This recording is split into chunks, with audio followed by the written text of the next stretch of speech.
The ones that know me on the channel or are even new to the channel as such, you know that I've dubbed the Note 20 Ultra as the premium king for good reason, but that doesn't mean it's not without its flaws and shortcomings. So here are my 5 things I dislike about the Note 20 Ultra. Let's go.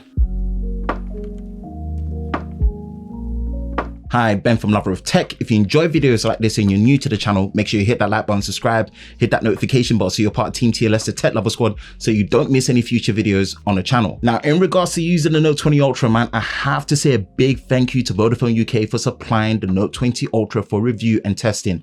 They've been such a big support to the channel.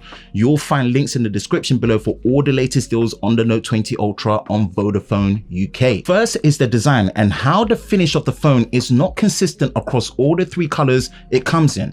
Now, I've been using this Mystic Bronze color, and as stated from before, the matte satin finish at the back is the biggest highlight to how premium the Note 20 Ultra feels. Yet, on the Mystic Black and the Mystic White, they went with the glossy finish. If you're someone that does not like this Mystic Bronze color for whatever reason, which you're fully within your right to, and you prefer the black and the white colors, you don't get the matte finish that you want, because that matte finish is only available on this Mystic Bronze. This is definitely where I feel like the matte finish should have just been across all the colors that it came in, and it's such a missed opportunity. And why they didn't do it, I really don't understand. Next is the display experience. And I was so close to awarding this Note 20 Ultra as the best display experience I've ever used in 2020 with my first impressions videos. If you go back and watch that, especially with that crazy design, the super bright dynamic AMOLED display, and the sheer size of it at 6.9 inches, man, it's near enough a mini tablet. It really had all the right looks and the swag to almost suck me in to give it the best display crown. But guess what? Nope. It missed it, because on the spec sheet, when you look at it and you read it, it looks like it has the ability to do both the quad high definition plus and 120 Hz high refresh rate at the same time. But guess what? Yeah, that's not the case, because if you want the 120 Hz, you're capped at 1080p. And then if you want to use the sharp quad high definition plus, you're then capped at 60 Hz.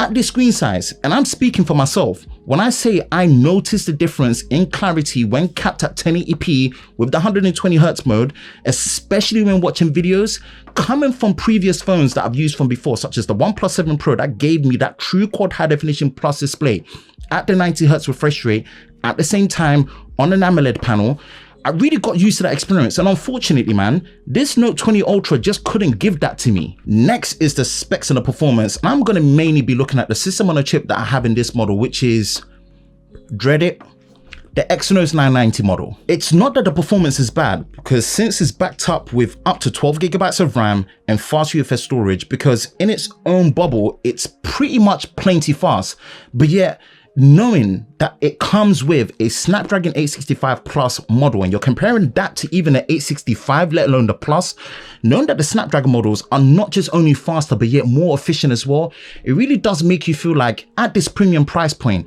you are kind of getting shortchanged here. Next is the camera performance for video. And I really like the results of the Note 20 Ultra and what it produces for videos in general. Although not outright class leading, it makes a solid case with excellent video stabilization, 8K video, and fun super slow motion video taking capabilities. But yet, out of all the number grabbing features on paper with the Note 20 Ultra camera system, the thing that annoys me the most is the fact that you cannot shoot 4K UHD 60 frames a second on all the camera sensors. The 4K UHD 60 frames a second is limited to the main 108 megapixel sensor and the selfie, but yet the ultra wide and the zoom are unable to do this. Whatever the explanation or the limitations are, it's just not good enough for me. And as someone that values a very good and consistent video performance across a premium flagship phone, this has to be one of the biggest disappointments with the Note 20 Ultra. And boy, I'm saving the best till last, or in this case, the worst till last, which is the battery life. And the battery life with this 4,500 mAh battery paired with the inefficient nature of the Exynos 990, it really shows how not good the battery life is on this Exynos 990 model of the Note 20 Ultra. This is definitely the Achilles heel of the whole user experience of the Note 20 Ultra, which, You know what? It would have helped if with this poor battery life, you had some crazy fast charging speeds to really support and negate it.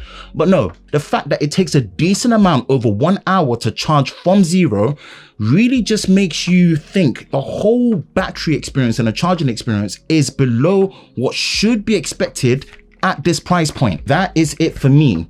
Which version of the Note 20 Ultra do you have? Do you have the Snapdragon model or do you have the Exynos 990 model? What's been your experience? What are the things that you do not like about the Note 20 Ultra? Do you share the same opinions as me with this video? Let me know in the comment section below. That's it for me, man. Ben from Lover of Tech. If you enjoy videos like this, you know exactly what to do. Hit that like button, hit that subscribe button, hit that notification bell so you're part of Team TLS, the Tech Lover Squad, so you don't miss any future videos on the channel. I hope you're all safe during this time. I will catch you in the next one. Peace.